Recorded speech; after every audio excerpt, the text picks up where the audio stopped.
On Xanadu did Kublai Khan a stately pleasure dome decree, where Alf, the sacred river, ran through caverns measureless to man, down to a sunless sea.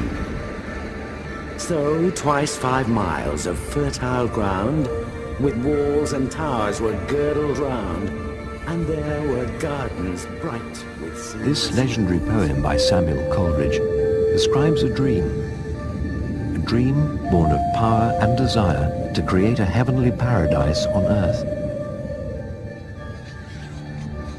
For here, Kublai Khan, the supreme Mongol warlord, built a summer dream palace. At Xanadu. Kublai Khan's dream has turned to dust, lost except in myth. But his magical palace of Xanadu did exist, a noble capital founded in 1256 on the edge of the Mongolian steppe. Its echo resonates across centuries and continents. For Kublai Khan's dream marked the dawn of the age of great palaces, an age when absolute power and wealth combined to create a glittering world of imperial splendors.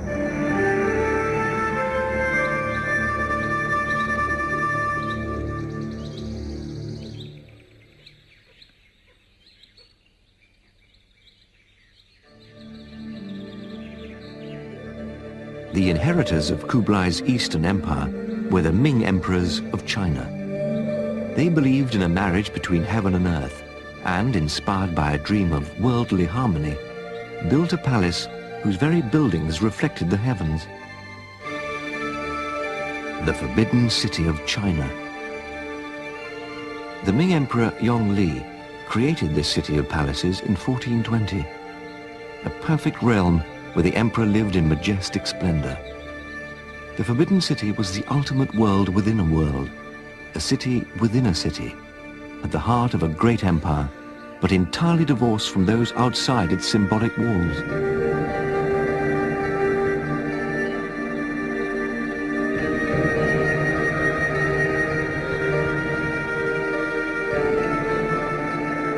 Only the emperor and his consort could enter this rarefied palace through the Meridian Gate, the central entrance to the Forbidden City, on an axis in perfect alignment to the imperial dragon throne. One consort who understood and mastered this secret world at its zenith was Cixi, the notorious dragon empress of the 19th century. Cixi entered the Forbidden City in 1852 as a humble concubine, but quickly rose to become one of the most powerful consorts within the palace. Her extravagance and decadence became legendary. She is still remembered today, as recalled by Professor Li Shanlin. My grandfather worked in the Forbidden City. He was the commander-in-chief of the palace guards, so he was in charge of the security for emperor and empress. Especially their food must be away from poison. So my grandfather was watching all the palace cooks. You see, from the first emperor of the Qing dynasty to the last one, no one was ever poisoned. So my grandfather's work was very important. The palace kitchens in the Forbidden City were divided into many parts.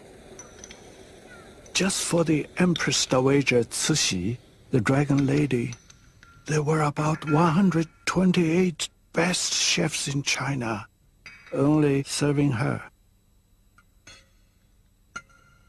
And one chef only cooked one dish all his life, so he could cook it the best. In the Forbidden City, just for Empress Dowager's evening meal, about 150 different dishes were prepared, but she only ate a tiny part of it. The secrets of imperial court cuisine have not been lost. The full glory and richness of imperial dishes are still prepared by Li Shanlin as passed down by his grandfather. Sometimes my grandfather tested the food with a silver chopstick. If the chopstick became tarnished. The food was poisonous. If it did not turn black, it means no poison.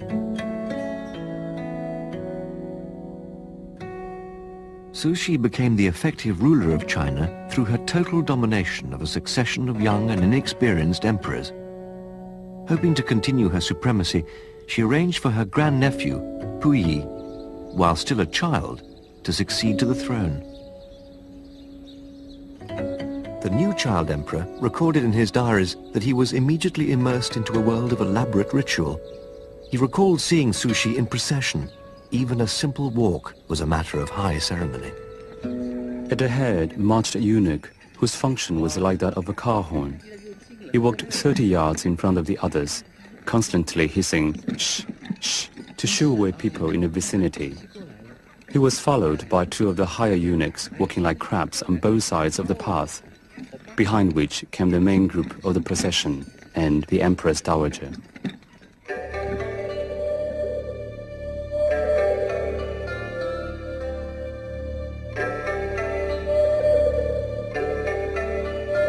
In 1908, Puyi entered the Hall of Supreme Harmony for the first time as Manchu Emperor.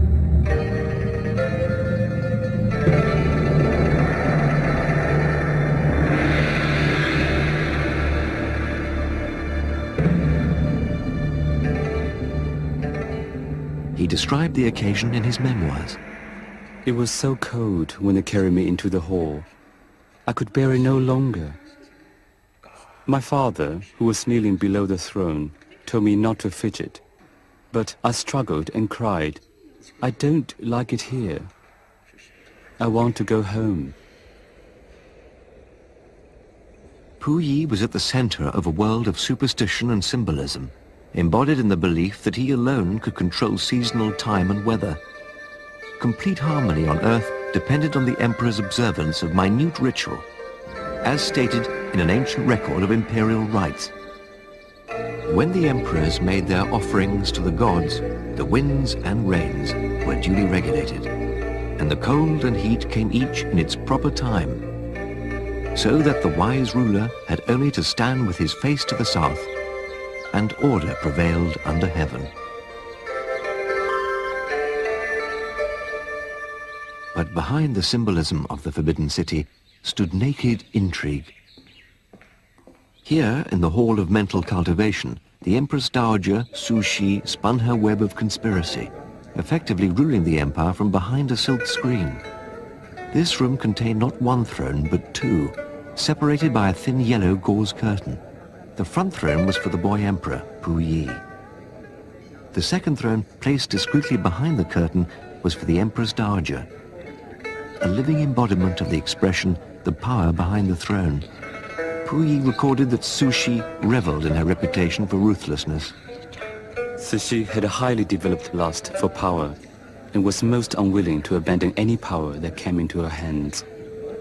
From her point of view, the principles of moral conduct and the ancestral code existed to suit her needs. Whether it was her own flesh and blood, her in-laws, or palace officials, the same principle applied. Those who obeyed her flourished, and those who crossed her were doomed. But Cixi did not see her dream of total control come true. The day after Puyi's accession, the Dragon Empress, suffering from dysentery, died after feasting on a huge dish of crab apples and cream. Just 4 years later, Puyi was forced to abdicate. For the next 12 years, he was allowed to continue living in the Forbidden City, all that remained of his vast empire.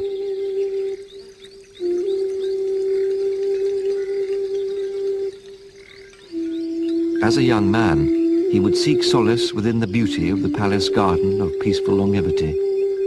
Here he would sit with his brother, Puji, and friends.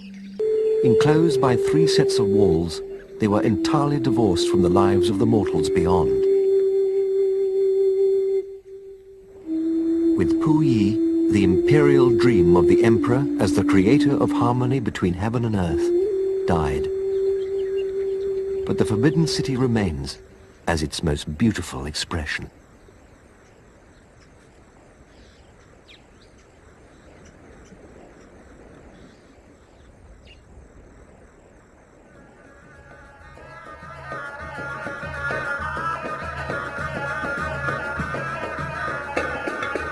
In 1453, the Turkish Sultan Mehmet the Conqueror captured Constantinople. From the ruins of the old Byzantine Christian city grew Istanbul, and the new capital of the Ottoman Empire. Mehmet dreamt of a Muslim empire that would span the known world from east to west and would last forever. And in Istanbul, Mehmet built the Palace of Topkapi, the empire's beating heart. It was a heart with many chambers. Its sensuous outward appearance reflected an internal voluptuousness. Its inner sanctum was the harem. Built on a promontory overlooking the Bosphorus, Topkapi was the home of the Ottoman sultans and their closely guarded wives and concubines, who lived in shuttered seclusion to which no outsider was ever admitted. A palace of legendary secrecy and beauty, captured in chronicles of the time. Never had a more delightful residence been erected by the art of man. It seems not just a palace, but a town, situated on the confluence of two seas. The Ottoman Empire reached its height in the 16th century and stretched from the banks of the Nile in the south to the walls of Vienna in the north. The empire doubled in size during the reign of Suleiman the Magnificent, grandson of Mehmet the Conqueror. The palace of Topkapi became a glittering reflection of the power and wealth of this Turkish sultan.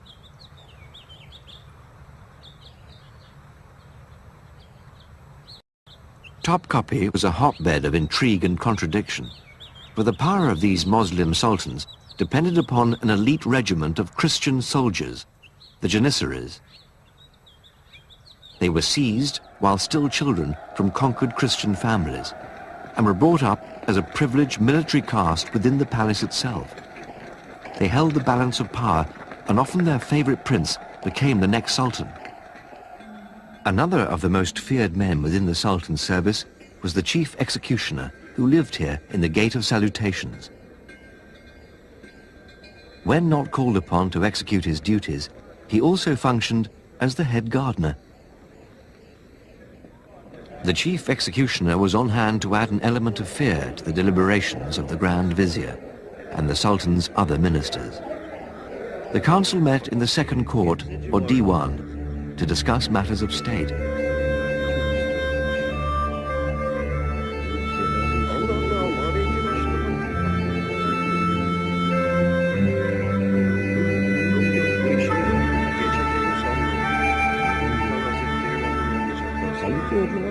The Sultan observed the proceedings through a gilt-arched window directly above the Grand Vizier's seat. Suleiman the Magnificent was deeply involved in the day-to-day running of the empire. Any vizier who incurred his anger would be intercepted by the chief executioner at the Gate of Salutations.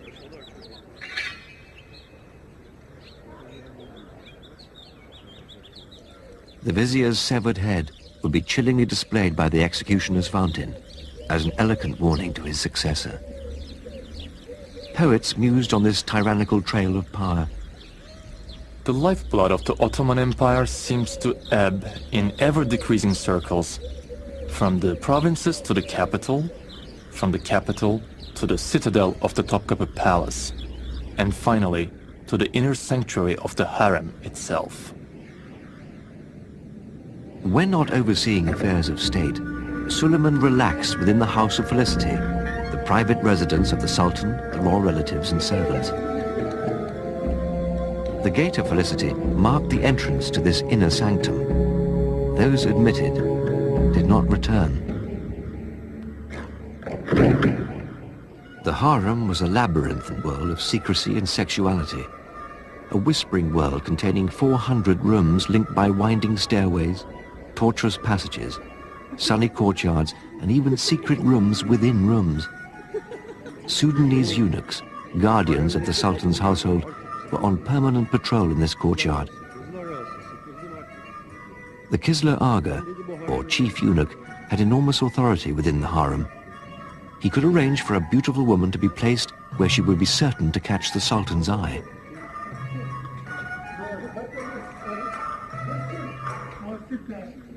In 1531, a young Russian slave girl, Roxolana, was chosen for the harem.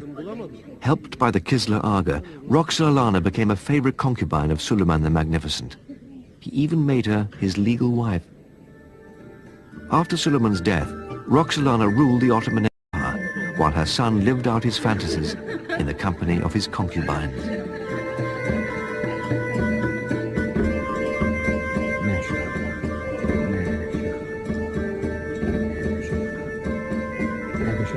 Roxolana created a shift of power from the Sultan to the women of the harem that lasted for the next 100 years.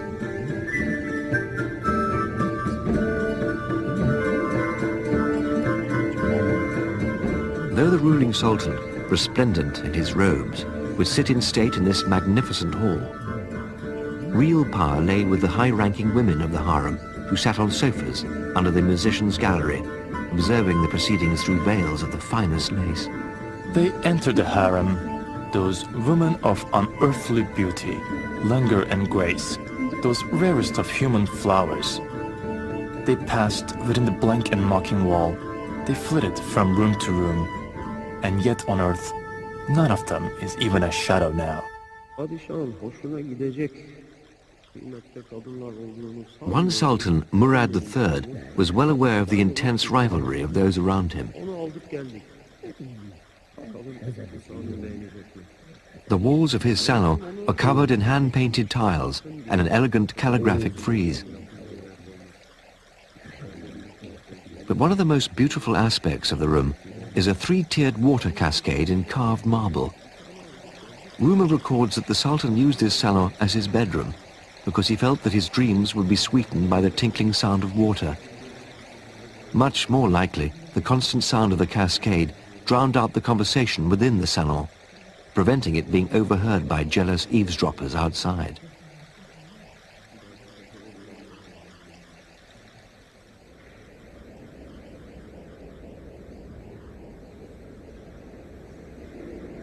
The Sultans lived in opulent splendor. Every room within the harem was designed to appeal to the senses. The cumulative effect created a heady atmosphere to which some sultans became addicted. They were as much prisoners in their gilded jail as any of their concubines.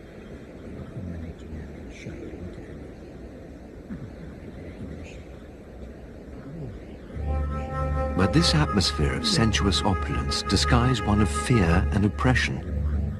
The reigning sultan was often afraid to name a successor and lived in fear for his life, for there were always those ready to plot against him.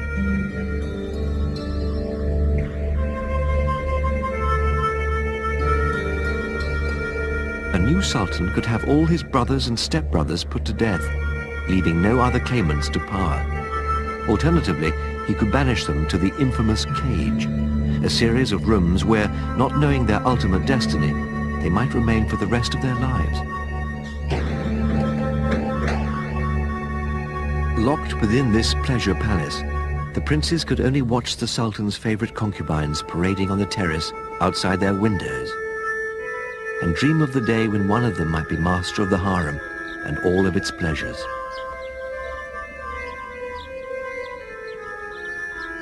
The harem may have ensured that there would always be a prince available to succeed, but eventually it seeded the end of the Ottoman dream. The harem became a garden of indulgence and lust. Too many sultans were trapped within the tangled web of Topkapi, neglecting the harsh reality of the world outside.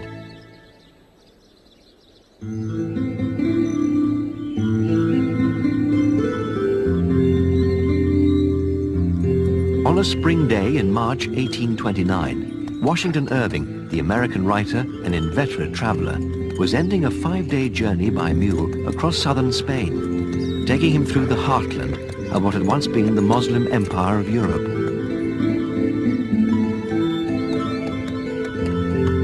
His destination was the old Moorish city of Granada and the great fortress which dominates it, the Alhambra.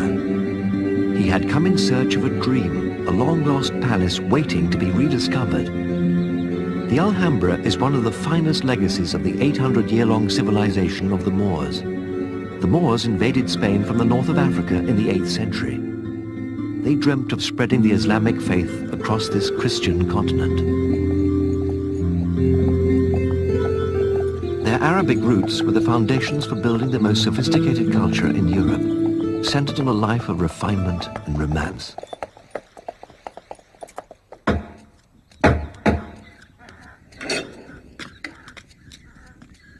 Buenas tardes. Hola. Venga conmigo. Once through the awesome gate of justice, Irving found himself in a dream world. The transition was almost magical. It seemed as if we were at once transported into other times and another realm, and were treading scenes of Arabian story. Irving was allowed by the governor of Granada to move into one of the former royal apartments, and under the moonlight he became bewitched. I am so in love with this apartment that I can hardly force myself from it. I sit by my window until late at night, enjoying the moonlight and listening to the sound of the fountains and the singing of the nightingales. On one occasion, he caught sight of a Spanish lady and her escort in the gardens below. Speaking softly, her whispers drifted through the night air. The scene was so memorable that Irving was later to record the words of her poetry in his diary. The hand of love enveloped us by night in a robe of embraces, which was torn away by the hand of dawn. Se rompe en trocitos. Y las paredes parece que están llenas de agua. Y a las sombras se mueven.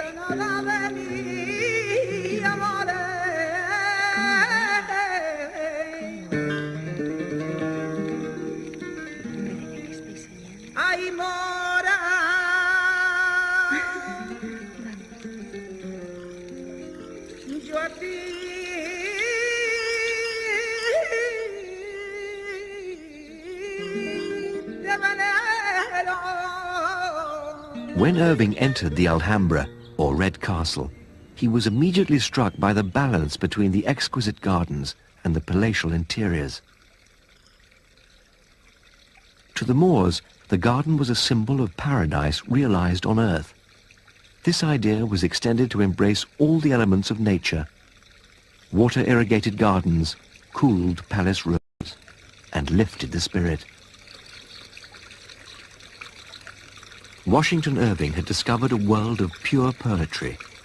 As echoed in Samuel Butler's eloquent words, the Moors believe Granada lies directly under paradise, and that they differ both no more than the upper rooms do from the floor.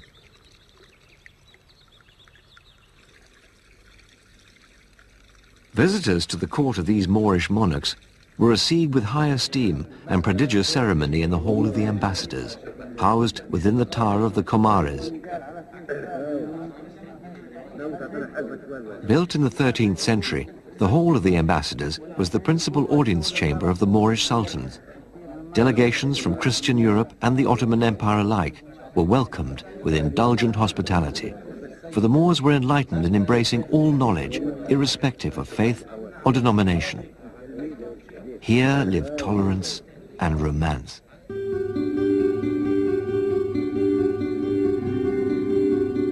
As Islam forbids the depiction of the human form, Moorish artists searched for alternative paths to express their genius.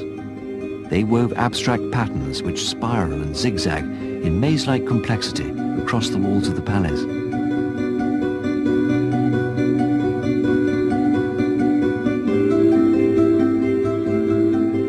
Their love of decoration achieved its highest form in the art of Islamic calligraphy. It was used to render texts of the Quran, such as one which admonishes, "Only God knows peace."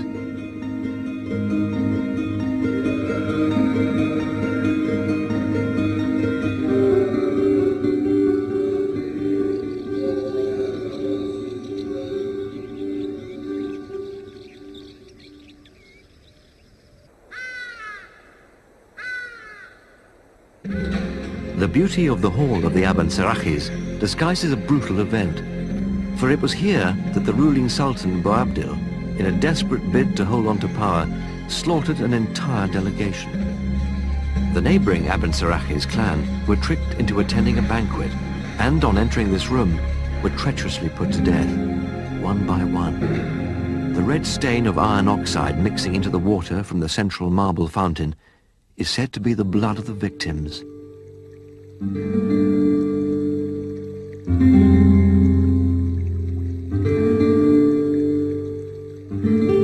Despite such brutal feuding, the Alhambra remains a palace of sublime beauty. Irving wrote that no part of the Alhambra gives a more complete idea of its original magnificence than the Court of the Lions. When one looks upon the fairy tracery of the peristyles and the apparently fragile fretwork of the walls, it is difficult to believe that so much has survived the wear and tear of centuries, the shocks of earthquakes, the violence of war, and the quiet, though no less baneful pilfering of the tasteful traveler.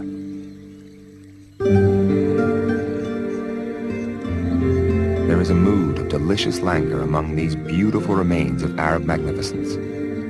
The delightful tranquility and beauty of the place have combined to fix me here as with a spell. I wander by day and night through great halls, decorated with beautiful reliefs where there is everything assembled to delight the senses, yet where there is not a living being to be seen.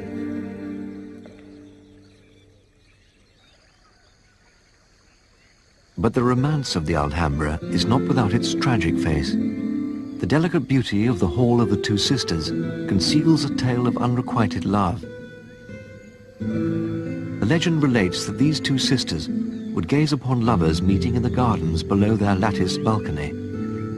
Distraught at not being able to taste these forbidden pleasures, the two sisters grieved for the love they would never know, and they lost the will to live.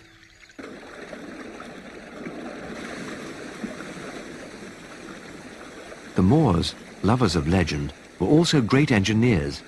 They built sophisticated aqueducts to collect rainwater from the snow-clad Sierra Nevada to irrigate their glorious gardens in Granada's baking summer heat. Nourishing flower beds and trees and feeding gently bubbling fountains and fish ponds.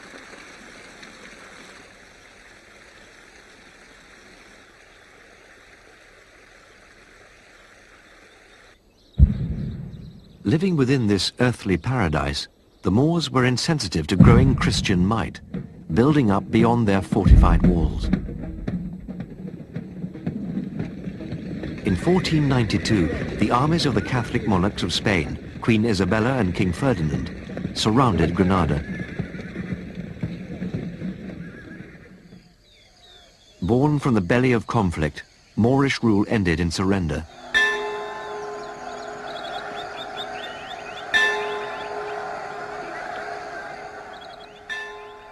A witness at the collapse of the Moorish capital was Christopher Columbus. On the 2nd day of January, I saw the royal banners of your highness placed by force of arms on the towers of the Alhambra, and I saw the Moorish king kiss the royal hands of your highness. Sultan Boabdil, the last Muslim ruler of Granada, left the Alhambra through a little-used gate. He preferred to preserve this Moorish jewel than risk all for the glory of a holy war. He met the Christian king outside the city. Before going into exile, he handed over the keys. These are the last relics of the Arabian Empire in Spain.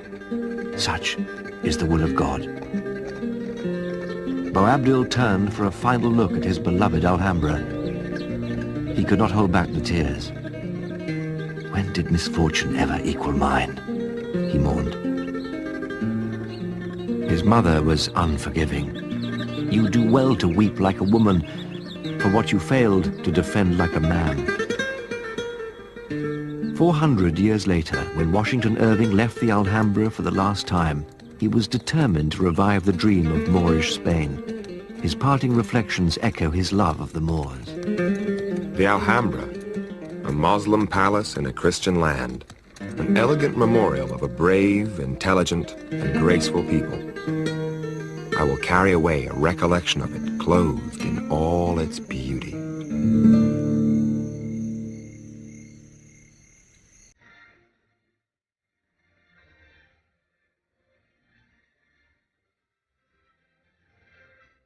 The Imperial Russian Summer Palace at Tsarskoye Selo was designed to impress.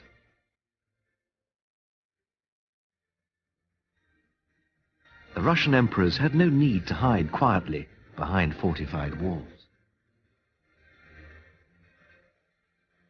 They shouted their opulence from the rooftops.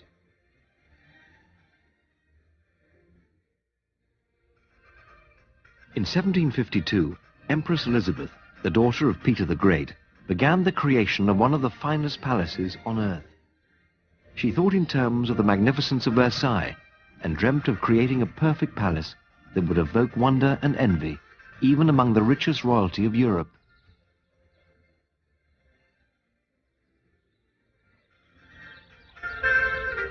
The opulent effect desired by Elizabeth was achieved.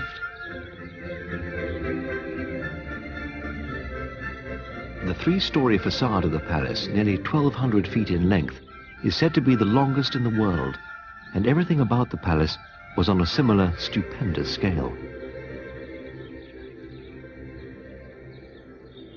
An 18th century ambassador visiting the court for the first time was enthralled. In defiance of common sense, as well as the weather and the climate, all the capitals of the pillars, the statues, and many other parts of the external structure are all gilt. Yet if the exterior of the palace is purposefully ostentatious, it pales in comparison to the glittering interior.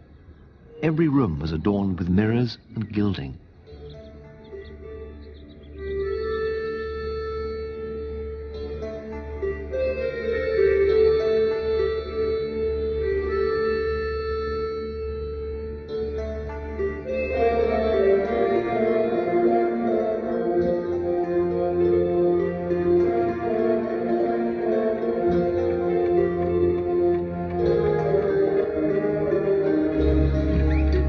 One suite even surpassed the Baroque exuberance of Versailles. This was Rastrelli's masterpiece, and it became known as the Golden Enfilade, or Passage.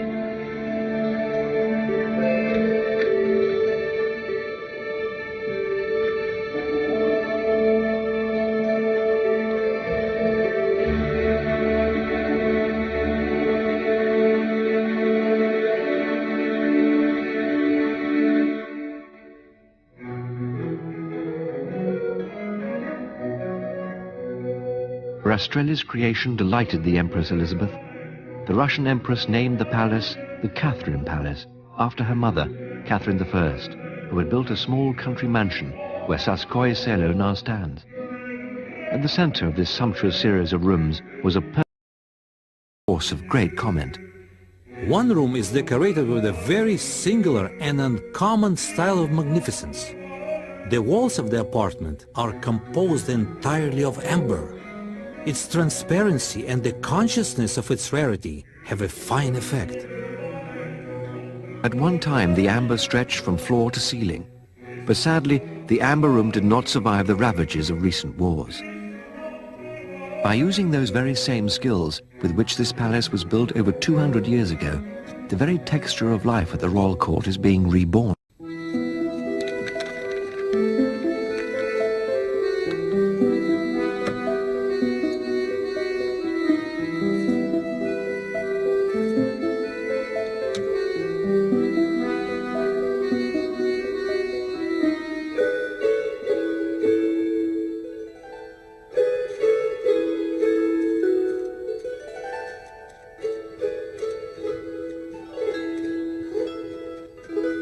Even the Golden Enfilade, which was severely damaged by war in 1944, has been faithfully transformed back to the original purity of Elizabeth's day.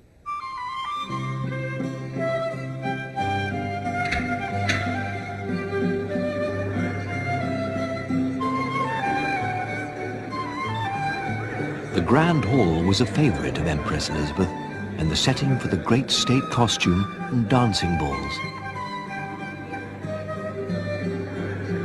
In these imposing staterooms, more than 400 members of European royalty would gather for sumptuous galas, each vying to outshine one another.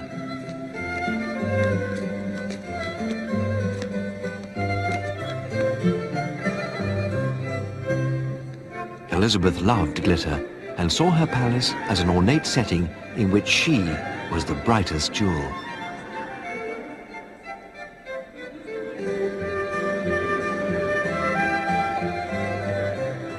Life in these state rooms, indeed in this magnificent palace, was meant to be lived in public, in ostentation, in luxury.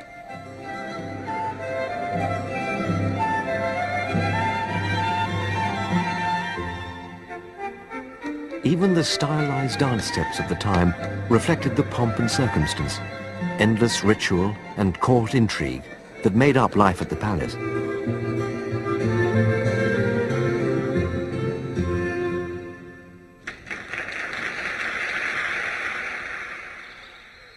This was all very well for Empress Elizabeth, but it did not suit her successor, the Empress Catherine the Great, who preferred privacy and relaxation within informal surroundings.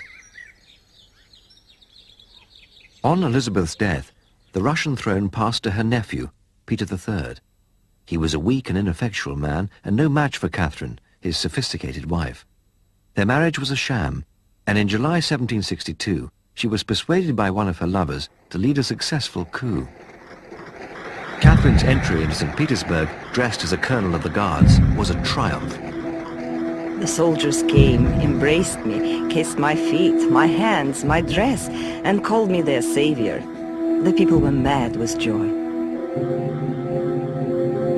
At her coronation as Empress of all the Russias, Catherine placed the crown upon her own head and stood with scepter in one hand, an imperial globe in the other, while cannon salutes thundered across the city.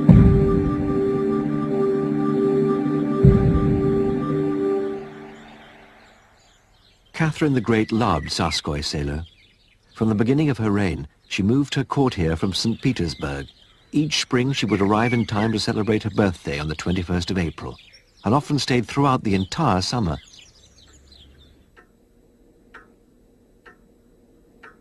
Catherine wanted Russia to be an enlightened haven for Western art and culture. When she became empress, the imperial collection contained only a dozen classic paintings. Catherine sent ambassadors to scour Europe to acquire the best collections available, and soon built up a gallery containing nearly 4,000 canvases.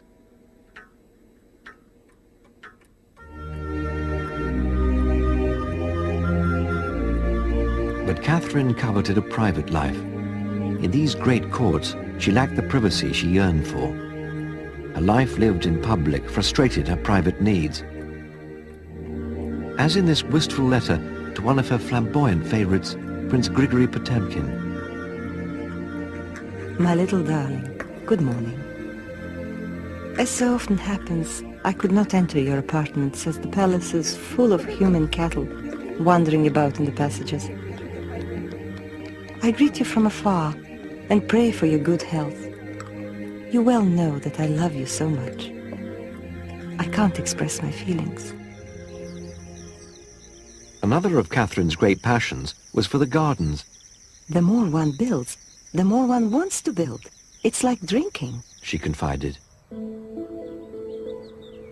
Catherine adored the English style of landscape design. She turned the water's edge of the great pond into a dream world of quirky pavilions and summer houses, conceived in a jubilee of styles. Above all, she wished life for her guests at Tsarskoye Selo to be a summer-long idyll.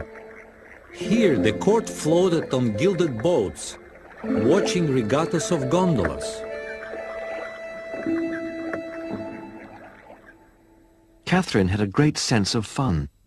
Wishing to capture the pleasures of the winter ice hill rides, Catherine commissioned a magnificent sledging hill or flying mountain that could be used throughout the year.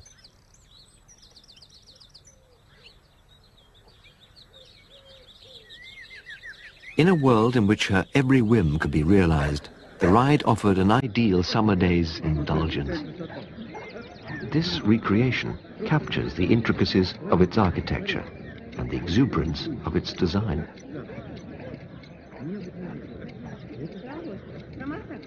In a flight of midsummer madness, Catherine had invented the roller coaster, a ride not without its dangers. The ladies and gentlemen of the court sit on the sledges, and they are set going at the top and flying down to the bottom. I was terrified out of my wits, for I had not only the dread of breaking my neck, but of being exposed to indecency, too frightful to think on without horror.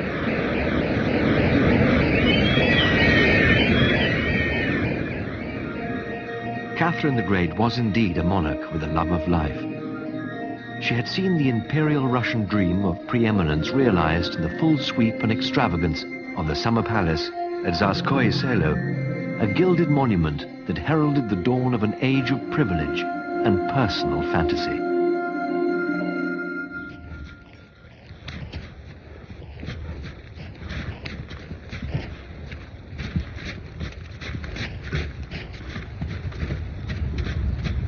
There was one monarch who came to symbolize the desire to escape into a sublime paradise, a regal reverie of his own creation, King Ludwig II of Bavaria.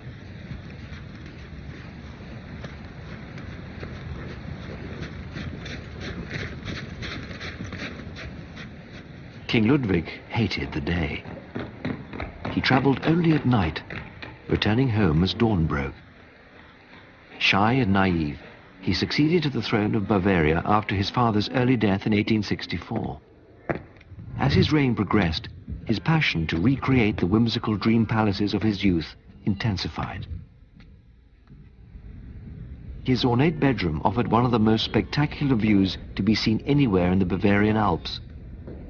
He chose this spot to build his favorite castle because of his deep love of nature.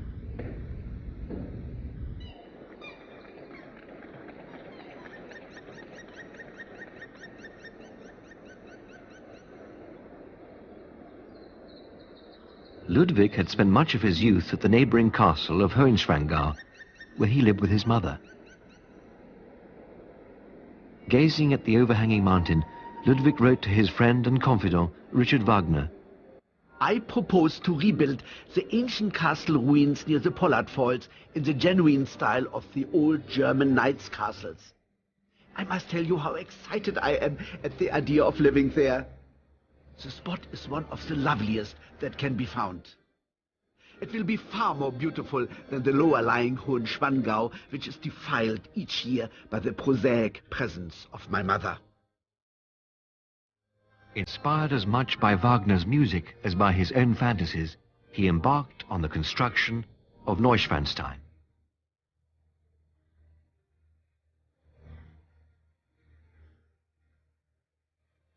To Wagner's Cathedral of Sand, Ludwig responded with a hymn cast in stone. Constructed from the limestone on which it stands, the castle is virtually a man-made extension of the mountain, a symphony of spires.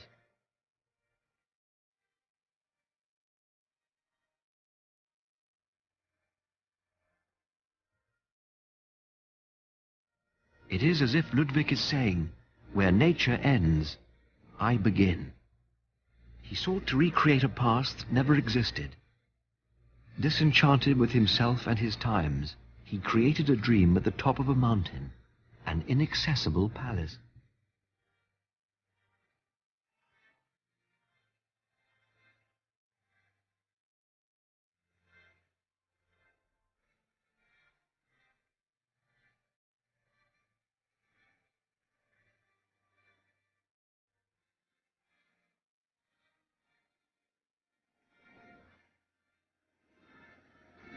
But Ludwig's dream was based on legend. Neuschwanstein was a projection of his imagination, a fairy tale brought into existence. Ludwig's first inspiration for Neuschwanstein was the minstrel's hall. It existed in his mind before a single plan for the castle. Ludwig had seen Wagner's medieval opera, The Master Singers of Nuremberg, and resolved to create a hall in its honor. Ludwig became increasingly captivated by another Wagnerian hero, Parsifal, whose combination of knightly prowess and moral purity he wished to emulate.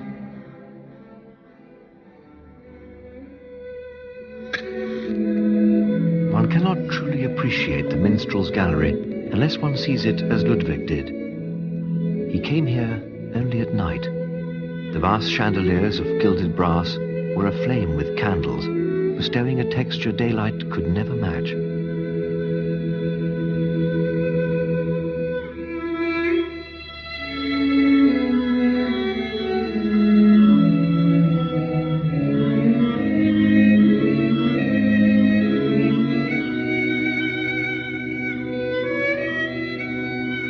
Characters from medieval legend that festooned the walls seemed to come alive in the candlelight, as if enchanted.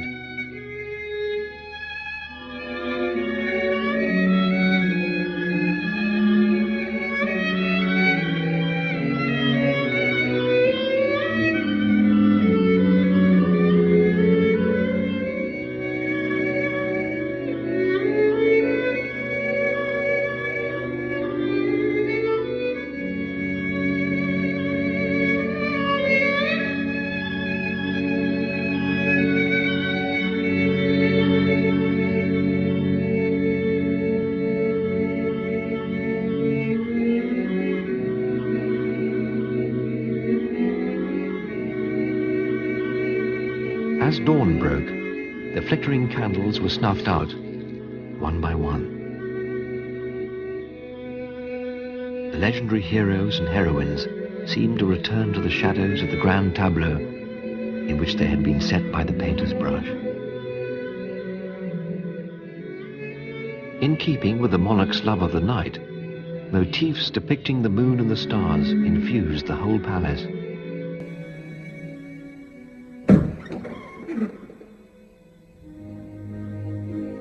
Ludwig's bedroom was a Gothic shrine. The exquisitely carved pillars, surmounted with figures of medieval myth, are the product of the most scrupulous craftsmanship.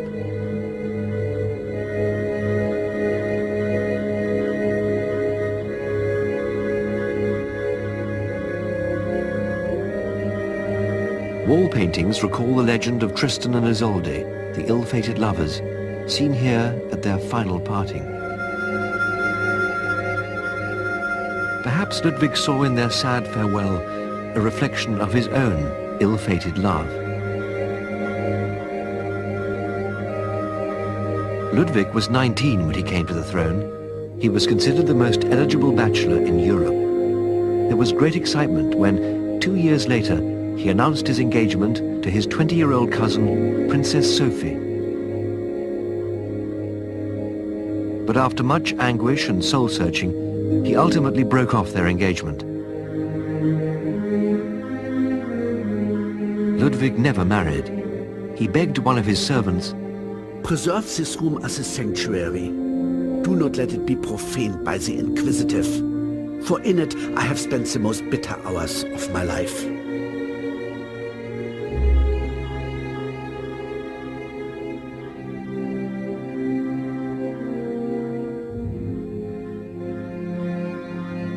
The tapestry gracing the walls of his study depicts scenes from Tannhauser, another of Wagner's masterpieces.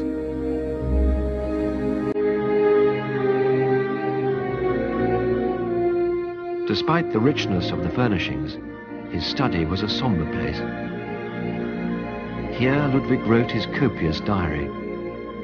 As he became more melancholic, he used this desk less and less. By 1871, he had almost totally withdrawn from public life, appointing princes to represent him on state occasions. Finally, he refused to talk to his council of ministers, except through his hairdresser.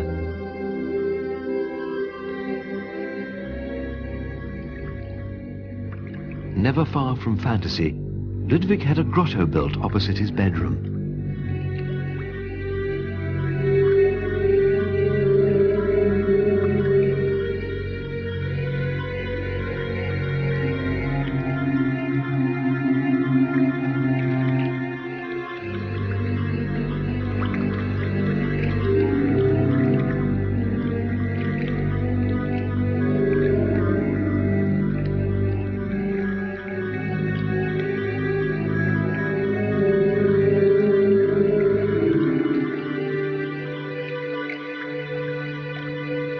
Here, he could commune with nature at will, without even having to leave his beloved palace.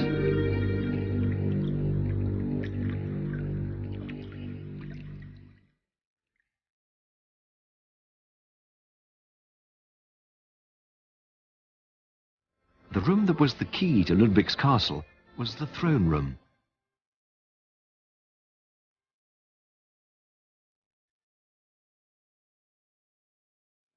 Characteristically, it contains no throne, for Ludwig was not a monarch with a love of pomp and circumstance. If the chapel was the place for prayer, the throne room was for meditation and became a haven of spirituality.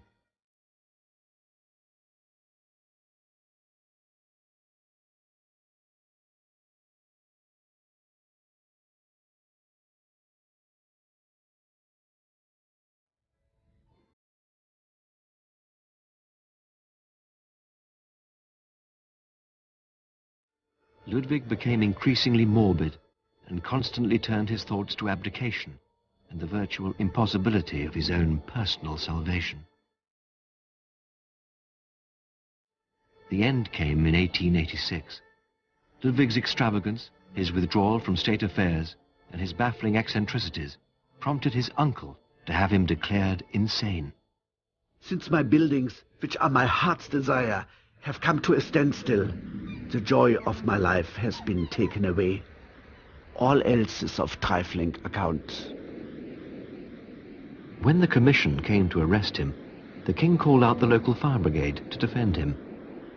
He was finally restrained by officers of state as he was climbing the octagonal staircase tower in order to throw himself from the top. Ich komme schon. He was taken under guard to Berg Castle by Lake Sternberg. On the evening of Whitsunday, 1886, Ludwig informed the doctor in charge of his care that he wished to go for a walk. The two men headed for the lake.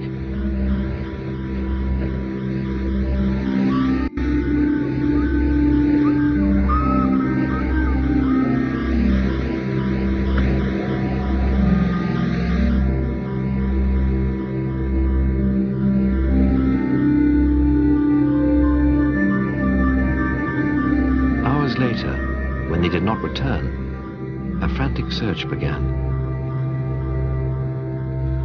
Two bodies were found floating in the water.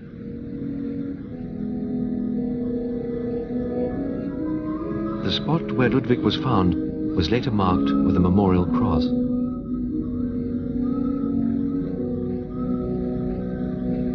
Were the two deaths pure accident, a double suicide, or a strange case of murder and suicide?